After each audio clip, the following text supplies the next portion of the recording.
Small cap index से slippage बहुत होता है अच्छी कंपनियों का, क्योंकि वो मिड कैप बन जाती हैं और या मिड कैप से अच्छी कंपनियां बन के लार्ज कैप चली जाती हैं। और स्मॉल कैप में बड़ा इंडेक्स है तो नीचे से बहुत ज्यादा कंपनियां आती रहती हैं, तो वो जो एग्जिट एंट्री रेशियो है वो जनरली सेम क्वालिटी को मेंटेन नहीं कर पाता है, तो उसके कारण भी इंडेक्स का रिटर्न थोड़ा कंप्रोमाइज होता है। इसीलिए मेरे को लगता है कि स्मॉल कैप में active is more important strategy than passive. अगर हम देखें पिछले लगभग 1-1.5 सालों में स्मॉल कैप्स कंसोलिडेशन मोड में है या ये कहें कि थोड़ा अंडर परफॉर्म कर रहे हैं, लेकिन एक फंडामेंटल चेंज हुआ है स्मॉल कैप्स में, जिसके कारण अब थोड़ा सा उनका एक बेस लेवल जो वैल्यूएशन होता है जिसको हम कहते हैं मल्टीपल्स, वो थोड़े ऊपर है। कैपेबिलिटी ड्राइव्स ग्रोथ, और स्मॉल कैप्स के लिए ये सबसे ज्यादा इंपॉर्टेंट फैक्टर हो जाता है। और उसी के साथ साथ कंपनी ग्रोथ करने के लिए कैपेबल है कि नहीं। लेकिन अगर आपको एक अच्छा प्रमोटर मिलता है स्मॉल कैप स्पेस में, तो वो over a period of time अपने टाइम को खुद ही इंक्रीज करता है, और जनरली ऐसी कंपनियों में री रेटिंग भी बहुत अच्छी होती है और आप ऐसे बनते हैं। एक हमारी अंडरलाइंग फिलॉसफी, हम जिसको क्यू गार्प कहते हैं, quality and growth at reasonable price. So this philosophy we are going to use across our funds, और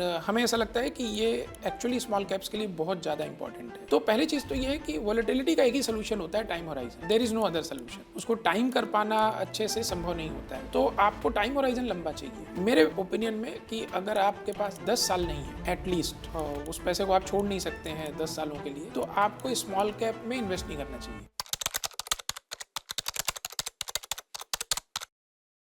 Every big company was once a small cap, just an early spark, an idea, and the first steps towards growth. But spotting the leaders of tomorrow at that stage is anything but simple. In this session, Mukul Parikh speaks with Anupam Tiwari, Head of Equity at Grow Asset Management Limited and Fund Manager of Grow Small Cap Fund, to explore what small caps can mean for a long-term portfolio and how the fund approaches this segment. If you are curious about the small cap universe and how to think about it as an investor, let's find out. Hi Anupam, welcome to the discussion. Anupam, क्योंकि आज का discussion small cap investing के ऊपर है, तो I am sure हमारे viewers ये जानना चाहेंगे कि स्मॉल कैप इन्वेस्टिंग का क्या रोल है एक पोर्टफोलियो में, and why should we look at small cap as a segment जिसमें हम कुछ एक्सपोजर लें। सो स्मॉल कैप्स का इम्पोर्टेंस ज़रूरी है किसी भी इन्वेस्टर के पोर्टफोलियो में, अगर उनको एक लॉन्ग टर्म वेल्थ क्रिएट करनी है। Because of course small caps are volatile, but they also give you opportunity to create slightly better returns over a period of time. हमारे यहाँ नए कंज्यूमर सेगमेंट क्रिएट होते हैं और उनको कैटर करने के लिए जनरली नई कंपनीज आती हैं, जो हमने पिछले 10 सालों में देखा भी है। तो एक ये बहुत बड़ा फैक्टर है कि जब पर कैपिटा इनकम ग्रो होती है तो उसका इम्पैक्ट नए बिजनेसेस में कैसे होता है, और उससे एक नई स्मॉल कैप अपॉर्चुनिटीज़ क्रिएट होती हैं। दूसरा ये है टेक्नोलॉजिकल एडवांसेस। बहुत बार छोटी कंपनियां नई टेक्नोलॉजीज लेके आती हैं, नए तरह के प्रोडक्ट लेके आती हैं, और ग्लोबली ये देखा गया है। तो ऐसा हर बार हुआ है कि नई कंपनियां, छोटी कंपनियां एक नए बिजनेस को लेके आती हैं just because they are slightly ahead of the game in investing in new technologies. जो तीसरा इंडिया में के लिए बड़ा इंपॉर्टेंट है इंडियन स्मॉल कैप्स के लिए, वो है B2B सेगमेंट। जैसे जैसे हमारी इकोनॉमी बड़ी हो रही है, हमारे पास कैपिटल अवेलेबिलिटी बढ़ रही है, और उससे हमारा एक ग्लोबल बिजनेस पोटेंशियल बढ़ रहा है। तो जो एक्सपोर्ट अपॉर्चुनिटीज़ हैं उनमें नए नए स्मॉल कैप्स क्रिएट हो रहे हैं। और पिछले 20-25 सालों में हमने देखा है कि इंडिया का जो एक बायर्स में एक जो कॉन्फिडेंस लेवल है, जो ग्लोबल बायर्स हैं वो हमको इंटीग्रेट करने के लिए तैयार हैं। तो जो हमारी फार्मा इंडस्ट्री ने किया, IT इंडस्ट्री ने किया, उससे एक हमारा ब्रांड इमेज बना हुआ है, और उसके कारण नए बिजनेसेस को, जो छोटे बिजनेसेस हैं, B2B बिजनेसेस हैं, उनको अपॉर्चुनिटी मिल रही है। तो ये जो 3 फैक्टर हैं, न्यू कंज्यूमर सेगमेंट और new consumer product demand because of higher per capita income, new technological advances जिनके कारण नए बिजनेसेस क्रिएट हो रहे हैं, और न्यू B2B बिजनेसेस जो कि हमारे लिए ग्लोबल अपॉर्चुनिटी के कारण क्रिएट हो रहे हैं। ये 3 ऐसे फैक्टर हैं जो स्मॉल कैप्स को किसी भी इन्वेस्टर के लिए रिलेवेंट बनाते हैं। और अगर हम लंबे समय तक देखें या पिछले कुछ टाइम फ्रेम में देखें, तो जैसे मैं आपको एग्जांपल देता हूँ, हॉस्पिटल इंडस्ट्री। जो प्राइवेट हॉस्पिटल इंडस्ट्री है इंडिया में, अगर आप 10-15 साल पीछे जाएं तो सारी कंपनीज छोटी साइज़ की थी और ज़्यादातर स्मॉल कैप होते थे, कुछ मिड कैप्स थे। लेकिन अब अगर आप देखें तो मार्केट के बढ़ने के साथ साथ कई ऐसे हॉस्पिटल चेन हैं जो लार्ज कैप हो गए हैं, कई ऐसे हैं जो मिड कैप हैं, और अभी भी स्मॉल कैप्स में हमको कई अच्छे हॉस्पिटल चेन मिलते हैं। अब ऐसा क्यों हुआ? क्योंकि पिछले 15-20 सालों में हेल्थ केयर की डिमांड बढ़ी, पर कैपिटा इनकम बढ़ी, तो लोग प्राइवेट सेक्टर की तरफ ज़्यादा गए, इंश्योरेंस का पेनिट्रेशन बढ़ा, इसलिए भी प्राइवेट हॉस्पिटल्स को एक अपॉर्चुनिटी मिली। तो ऐसी नई चीज़ें होती रहती हैं इकोनॉमी में धीरे धीरे over a period of time, जब आपकी पर कैपिटा इनकम बढ़ती है या जब new technology, new product set आते हैं। तो इसलिए किसी भी इन्वेस्टर के लिए ये इम्पॉर्टेंट है कि वो स्मॉल कैप्स में कुछ एलोकेशन जरूर रखें। अभी आप डिसीजन ले सकते हैं कि आपको डायरेक्ट स्मॉल कैप फंड्स के थ्रू करना है, या आप इसको मल्टी कैप के थ्रू करना चाहते हैं, या फ्लेक्सी कैप के थ्रू करना चाहते हैं। दैट डिपेंड्स कि उस इन्वेस्टर का रिस्क एपेटाइट क्या है, how much volatility he can sustain. क्योंकि स्मॉल कैप स्पेस वॉलेटाइल तो हैं, इस बात से हम नकार नहीं सकते, we can not negate this point. So these are some of the factors, और इंडिया के लिए बड़े रिलेवेंट है क्योंकि अगले 15-20 सालों में ये तीनों चीज़ें हमारे यहाँ प्ले आउट होंगी। Higher per capita income, new technologies, new products and emerging B2B opportunities at a global scale. So ये कारण है जिसके कारण किसी भी इन्वेस्टर को स्मॉल कैप्स पे ध्यान रखना चाहिए। Very interesting. तो इकोनॉमी ग्रो कर रही है, but it's not just the large companies that tend to benefit from it. हमारी smaller companies actually growing consumption के कारण, या ग्रोइंग न्यू टेक्नोलॉजिकल इनोवेशंस के कारण, या फिर हम नए मार्केट्स देखें एक्सपैंड होते हुए B2B जैसे आपने बताया, इनके थ्रू स्मॉलर कंपनीज भी बेनिफिट इन इकोनॉमिक ग्रोथ का लेती है। यस जी। सो ये एक चीज़ जो बड़ी इंपॉर्टेंट है वो समझना ये है कि कई बार जब आपकी पर कैपिटा इनकम ग्रो होती है तो नए बिजनेसेस ही डिमांड क्रिएट करते हैं। ओके। वो कोई नई सर्विस, जैसे इंडिया में क्विक कॉमर्स लीजिए। अब क्विक कॉमर्स की डिमांड थी या नहीं थी ये किसी को नहीं पता था, but certain companies came, they offered the product and consumer started using it. और शुरू में स्केप्टिसिज्म था, एक क्वेश्चन मार्क था कि ये प्रोडक्ट एक ब्रॉड स्केल पे होगा कि नहीं, but then because of certain factors कि ट्रैफिक है, टाइम की कमी है, और लोग बाजार नहीं जाना चाहते या शॉपिंग करने नहीं जाना चाहते, तो quick commerce became a important factor. तो इमर्जिंग इकोनॉमीज में ये होता है कि हमको जो चीज़ अभी शायद दिख भी नहीं रही है, वैसे प्रोडक्ट और सर्विसेज की भी डिमांड क्रिएट होती है। And this is where we need to be open to investing in new companies, smaller companies which are trying to do something. Anupam, तो आपने बताया कि स्मॉल बिजनेसेस कैसे बेनिफिट करते हैं इकोनॉमिक ग्रोथ का, बट इकोनॉमिक ग्रोथ तो हम पिछले काफ़ी सालों से देख रहे हैं। तो क्या स्मॉल कैप्स इस इकोनॉमिक ग्रोथ का फ़ायदा उठा पाए हैं in terms of market returns? Yes, अगर आप देखिए पिछले लगभग 10-15 या 20 सालों में, और small cap is a long term game, तो आप उसको 2 साल, 3 साल, 5 साल में मत देखिए। एटलीस्ट मेरा व्यू ये होगा कि आप 10 साल के पर्सपेक्टिव से देखिए, और तब वो वेल्थ क्रिएट करते हैं। क्योंकि छोटे बिजनेसेस को बड़ा होने में टाइम लगता है, और चूँकि वोलेटाइल ज़्यादा होते हैं, तो ऐसा हो सकता है कि जब निगेटिविटी हो या इन्वायरमेंट ख़राब हो तो स्मॉल कैप्स में ड्रॉडाउन होगा। ड्रॉडाउन का मतलब है कि वो बहुत ज़्यादा गिरेंगे। तो 15-20% गिरना स्मॉल कैप्स के लिए बड़ी कॉमन चीज़ है। स्मॉल कैप कंपनीज भी 20% के आसपास बड़ी इजीली फॉल हो जाता है स्टॉक प्राइस में, क्योंकि they are more sensitive to sentiments. जो इकोनॉमिक सेंटिमेंट हैं या पॉलिटिकल सेंटिमेंट है उससे सेंसिटिव होते हैं as compare to large caps. लेकिन अगर आप फिर भी देखें पिछले 15-20 सालों में, तो स्मॉल कैप्स ने वेल्थ क्रिएट किया है, और आगे भी मुझे ऐसा लगता है कि अगर आप 10 से 20 साल का व्यू लेंगे तो इसमें वेल्थ क्रिएट हो सकती है। कई बार क्या होता है कि हम थोड़ा इंडेक्स को देखते हैं, बट इंडेक्स में एक प्रॉब्लम ये होती है स्मॉल कैप इंडेक्स में, और ऐसा लगता है कि मिड कैप्स ने या लार्ज कैप्स ने रिटर्न दिया है। तो एक होता है कॉन्टेक्स्ट, कि आप उसको किस इन्वायरमेंट में देख रहे हैं, कि अगर बाजार गिरा हुआ है, निगेटिविटी है, तो स्मॉल कैप इंडेक्स में ऑब्वियसली बहुत ड्रॉ डाउन होगा, और उस समय ऐसा लगेगा कि देखिए स्मॉल कैप ने रिटर्न नहीं बनाया है। दूसरा क्या होता है कि स्मॉल कैप इंडेक्स से स्लिपेज बहुत होता है कंपनियों का, क्योंकि वो मिड कैप बन जाती हैं, और या मिड कैप से कंपनियां बन के लार्ज कैप चली जाती हैं, और स्मॉल कैप में बड़ा इंडेक्स है तो नीचे से बहुत ज़्यादा कंपनियां आती रहती हैं। तो वो जो एग्जिट एंट्री रेशियो है वो जनरली सेम क्वालिटी को मेंटेन नहीं कर पाता है, तो उसके कारण भी इंडेक्स का रिटर्न थोड़ा कंप्रोमाइज़ होता है। और इसीलिए मेरे को लगता है कि स्मॉल कैप में, वो हम लोग डिस्कस भी करेंगे, कि active is important and better strategy than passive. तो ये कारण है, बट अदरवाइज स्मॉल कैप्स ने इंडिया में वेल्थ क्रिएट करके दिया है। इंटरेस्टिंग। तो जैसा कि मैं समझ रहा हूँ कि अगर आप स्मॉल कैप में एक्सपोजर लेना चाहते हैं या स्मॉल कैप सेगमेंट में इन्वेस्ट करना चाहते हैं तो आप एक लॉन्गर टर्म होराइजन रखिए। शॉर्ट टर्म में शायद आपको मार्केट सेंटिमेंट के कारण कुछ वॉलेटिलिटी देखने मिल सकती है, कभी थोड़े ड्रॉडाउन्स भी देखने मिल सकते हैं, बट क्योंकि उसमें इमर्जिंग बिजनेसेस हैं, उसमें बहुत सारी ऐसी कंपनीज हैं which can benefit from economic growth, long term में इसका आपको वेल्थ क्रिएशन में बेनिफिट मिल सकता है। जी जी बिल्कुल।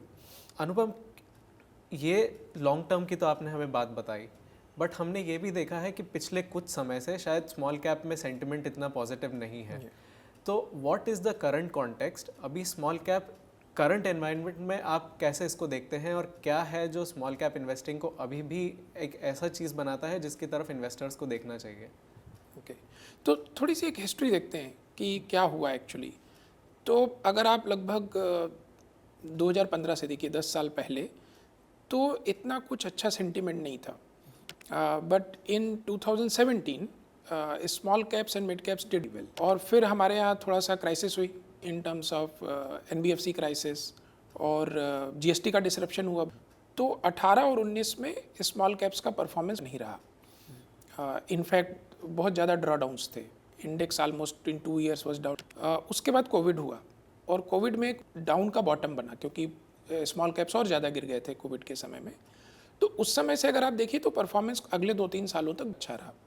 End of course government spending बढ़ी, ग्लोबली सप्लाई चेन में बड़े डिसरप्शन हुए, और उन सब का बेनिफिट स्मॉल कैप्स को भी मिला।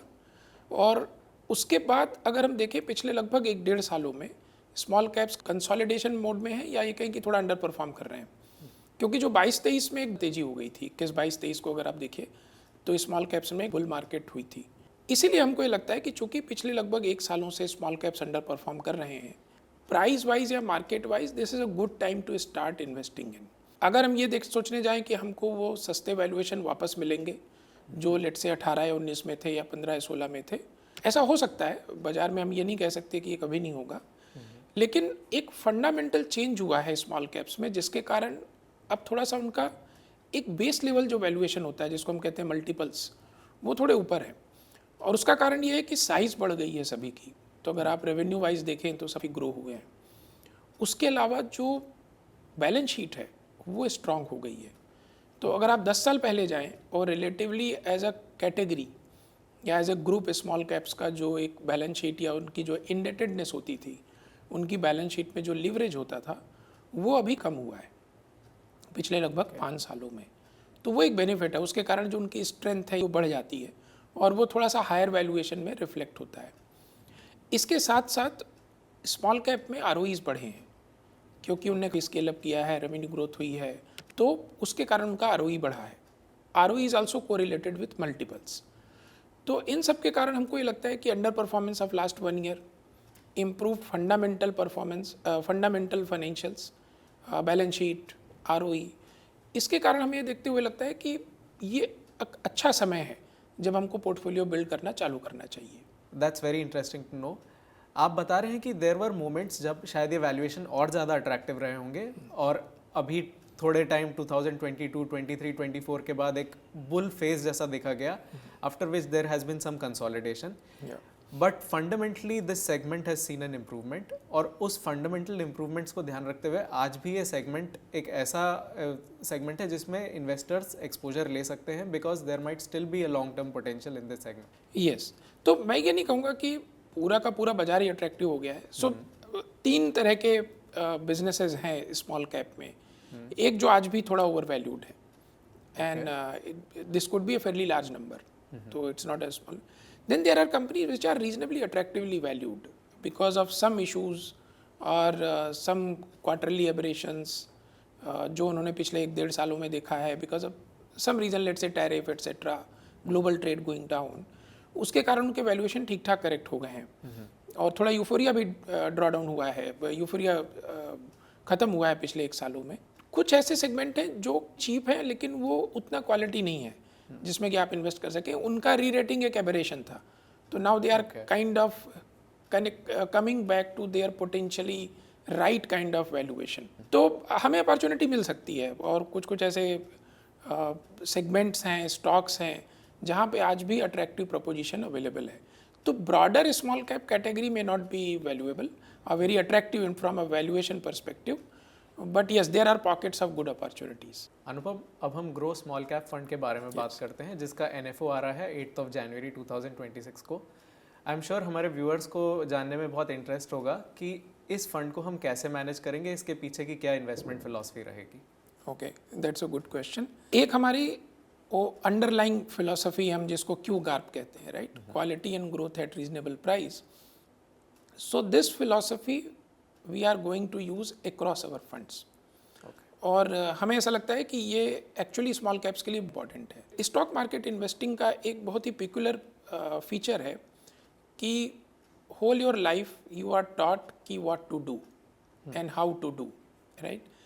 Investing is like inverted thinking, what not to do, and that become important, क्योंकि आप जितनी कम मिस्टेक्स करते हैं उतना आपका over long period of time returns अच्छा होता जाता है। So that's very important, and this is how we have build this philosophy and what we call is Q Garp, कि what are the mistakes, what are the factors that create mistake in investing. So when we say quality is basically essentially capability and the shareholder friendliness of management. तो जो management की integrity है या जो share holder wealth creation के लिए उनकी sensitivity है, वो इम्पॉर्टेंट हो जाती है। And the second thing becomes capability. तो ये हम क्वालिटी में असेस करते हैं। कैपेबिलिटी ड्राइव्स ग्रोथ, और स्मॉल कैप्स के लिए ये इंपॉर्टेंट फैक्टर हो जाता है, क्योंकि हम कैसे डिफ्रेंशिएट करेंगे कि कोई एक कंपनी है जो केवल साइक्लिकल बेनिफिट उठा रही है और उसमें ग्रोथ हो रहा है, लेकिन उसमें कोई इनहेरेंट बड़ी कैपेबिलिटी बिल्ड नहीं हो रही है। जब तक एक कैपेबिलिटी बिल्ड नहीं होगी, वो कंपनी या वो बिजनेस अगले 8, 10, 15 सालों में वेल्थ क्रिएट नहीं करेगा। और इसीलिए हम देखते हैं कि स्मॉल कैप कंपनीज फेल हो जाती हैं, वो शेयर होल्डर वेल्थ क्रिएट नहीं कर पाती हैं। और उसका एक बड़ा इंपॉर्टेंट फैक्टर होता है कैपेबिलिटी। कैपेबिलिटी अगर आपके अंदर होती है, आपका मैनेजमेंट अच्छा होता है, कॉम्पिटेंट होता है, तो उससे प्रॉब्लम सॉल्व हो जाते हैं।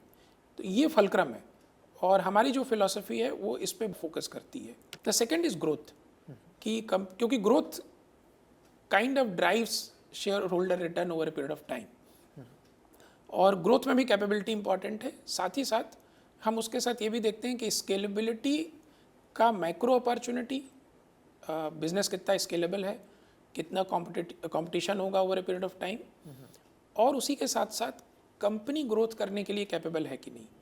तो उसका वैल्यू, उसके बैलेंस शीट, उसका आरओई पोटेंशियल, उसका एग्जीक्यूशन ट्रैक रिकॉर्ड।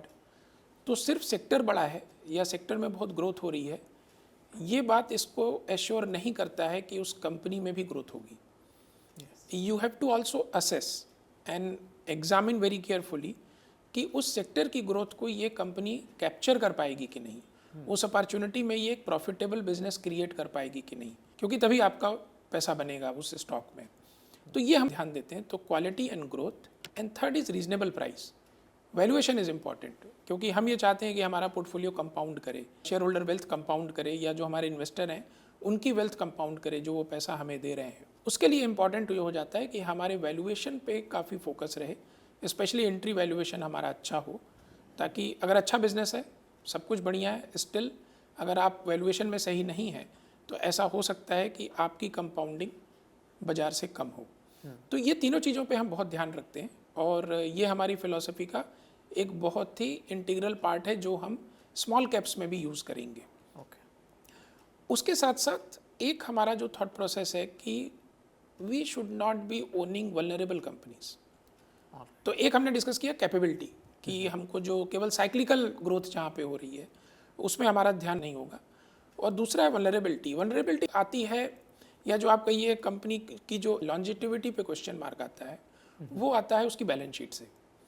तो ऐसी कंपनीज जिनकी बैलेंस शीट में लीवरेज बहुत ज़्यादा है, या जिनके पास कैपिटल रेज करने का पोटेंशियल या प्रोबेबिलिटी कम है, क्योंकि ग्रोथ के लिए कैपिटल चाहिए होती है, ऐसी कंपनीज को हम अवॉइड करेंगे। तो ये हमारी जो फिलॉसफी है स्मॉल कैप्स में। तो हमारी जो अंडरलाइंग हाउस फिलॉसफी है Q GARP, same philosophy we are going to use in small caps. And एक जो थोड़ा सा हम इसको कंडीशन करते हैं अपनी फिलॉसफी को, या ट्वीक करते हैं डिपेंडिंग ऑन किस सेगमेंट पे हम काम कर रहे हैं। तो जैसे लार्ज कैप में हम थोड़ा टॉप डाउन करते हैं, but mid and small cap में हम बॉटम अप करते हैं, तो जनरली स्मॉल कैप्स में हम सेक्टोरल कॉल्स नहीं लेते, हम केवल कंपनी स्पेसिफिक देखते हैं, कैपेबिलिटी देखते हैं। और ऐसा इसलिए करते हैं, स्केलेबिलिटी के लिए ज़रूरी है कि हम उस सेक्टर का growth potential, size etcetera, competition देखें। लेकिन अगर आपको एक प्रमोटर मिलता है स्मॉल कैप स्पेस में, तो वो over a period of time अपने टाइम को खुद ही इंक्रीज़ करता है। और जनरली ऐसी कंपनियों में री रेटिंग भी बहुत अच्छी होती है। तो ज़रूरी नहीं है कि अगर आज कोई सेगमेंट बड़ा नहीं है और आपको स्केलेबिलिटी अभी नहीं दिख रही है, तो वो कंपनी आपके लिए पैसा बना पाए। तो इसलिए हम इसको बॉटम अप देखते हैं कि केवल size of the sector, size of the opportunity से कंफ्यूज नहीं होना है। ये भी देखना है कि बॉटम अप अगर कंपनी अच्छा कर रही है तो over a period of time they will figure out ways to increase their time. Interesting. Anupam, small cap के जो फंड्स होते हैं मार्केट में, by regulation they have to invest a certain percentage in the small cap segment. उसके ऊपर थोड़ी सी flexibility शायद सब एएमसीज के पास होती है, तो क्या हमारे पास भी वो फ्लेक्सिबिलिटी रहेगी और हम उसको किस तरीके से यूटिलाइज करेंगे with in the fund?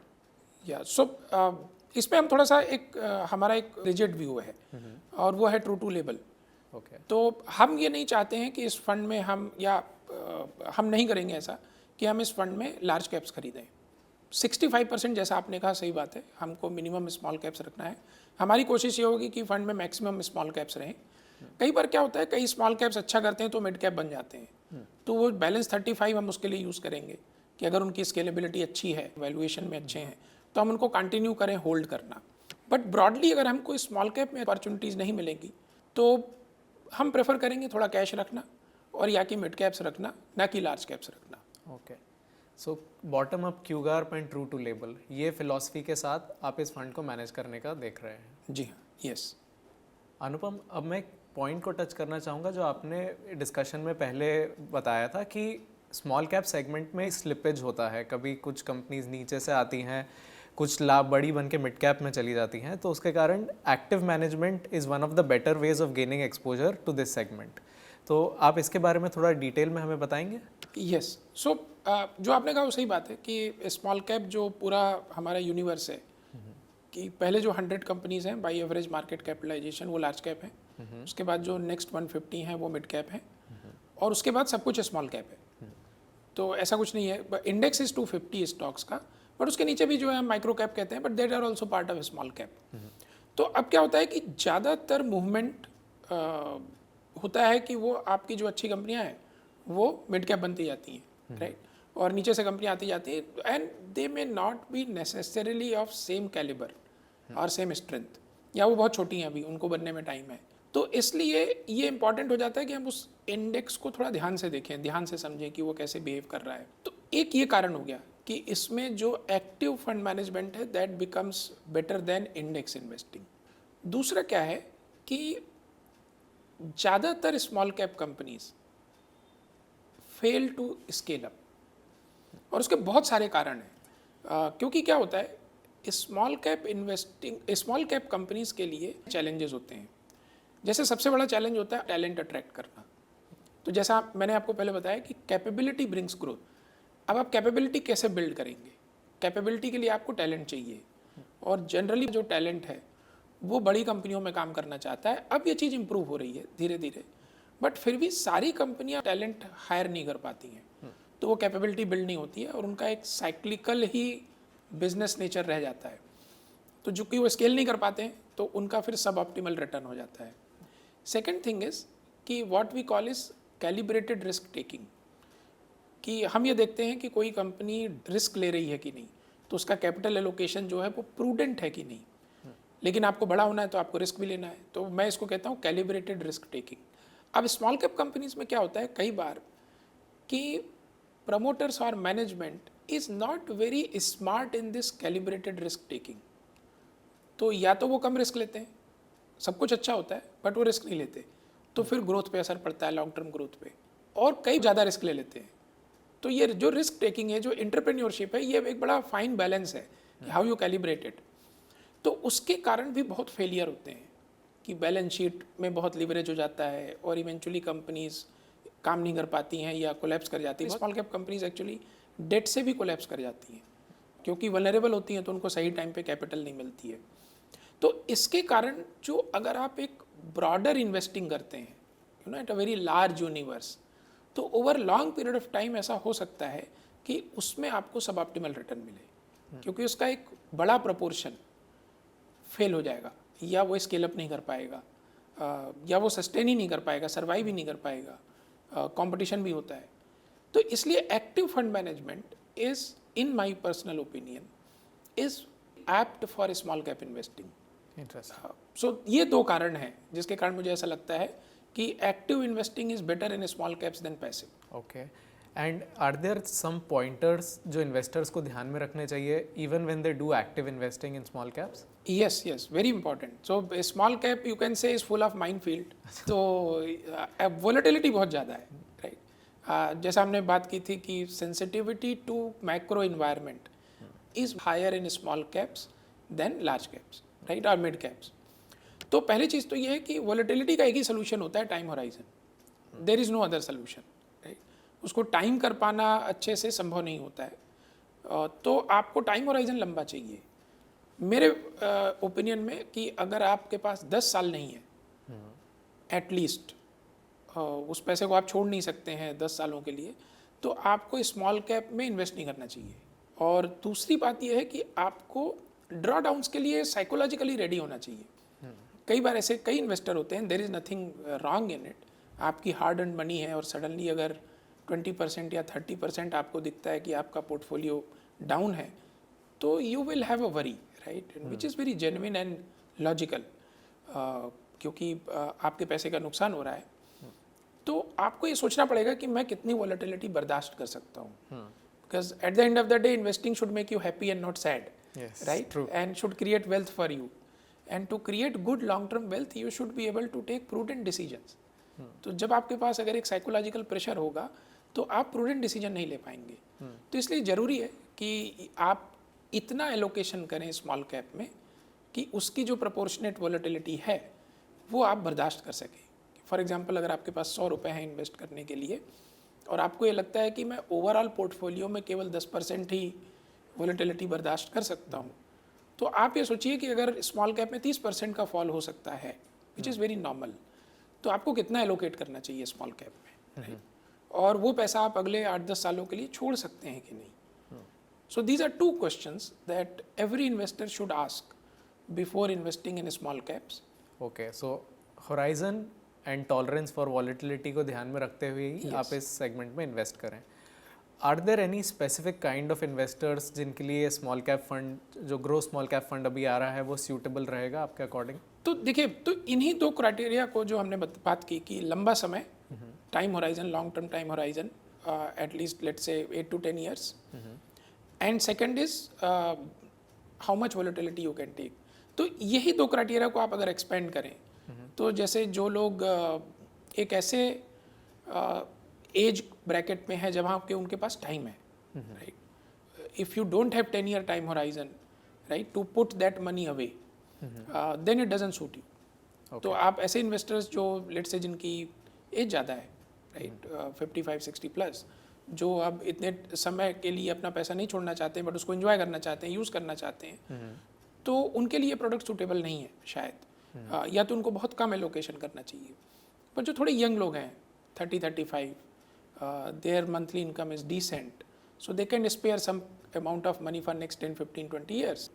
Secondly, कि आपकी वॉलेटिलिटी को लेकर टॉलरेंस क्या है। तो अगर आपके पास नियर टर्म में कोई ऐसा पैसे की ज़रूरत है, जब आपको कोई बड़ा इन्वेस्टमेंट करना है या बड़ी नीड है, आपको घर खरीदना है या आपको कोई पढ़ाई के लिए खर्चा करना है या आपको किसी मैरिज के लिए कोई भी ऐसा आपके पास पर्सनल नीड है जो आपको ऐसा लगता है कि अगले 3-4-5 सालों में हो सकता है, माय एडवाइस वुड बी कि वो पैसे को आप स्मॉल कैप में मत करिए।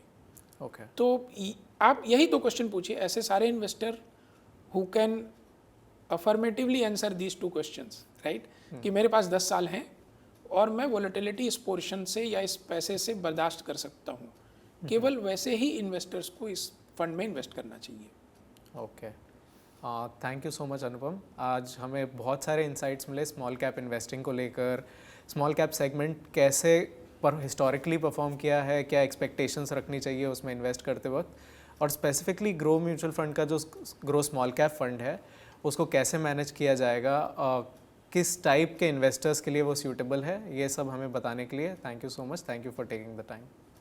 Thank you Mukul. Mutual fund निवेश बाजार जोखिम के अधीन है। योजना संबंधी सभी दस्तावेजों को ध्यान से पढ़ें। Mutual fund investments are subject to market risks. Read all scheme related documents carefully.